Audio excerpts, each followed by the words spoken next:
সারাক্ষণ কি ফোন নিয়ে পড়ে থাকবা তুমি? আমাকে কি একটু সময় দিবা না? শোনো, তোমার আমি এখন কি সময় দিব?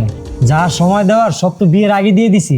কেন এখানে সেখানে ঘুরতে নিয়ে যায় নাই? ওইখানে সময় দিছি, ওগুলো হয় নাই। এখন আবার কি এর সময়? এখন কোনো সময় চলবো না। এখন আমার মূল সময় দিতে হবে আমার ব্যবসা বাণিজ্য যা আছে এইগুলাতে আমার সময় দিতে হবে। তোমার এখন আর সময় দেওয়া লাভ নাই।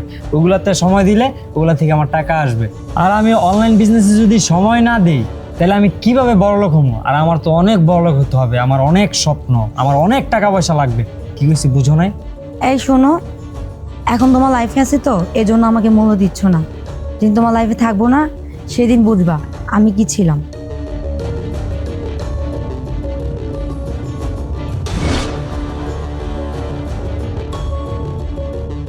এই যে ভাই শুনেন, জি। ওই যে পাগলকে দেখা যাচ্ছে, আপনি কি তাকে চিনেন? হ্যাঁ চিনি তো। কি হয়েছে ওনার? উনি তো বহুত বড় বিজনেসম্যান ছিল, ব্যবসা লস খাওয়ার পরে পাগল হয়ে গেছে।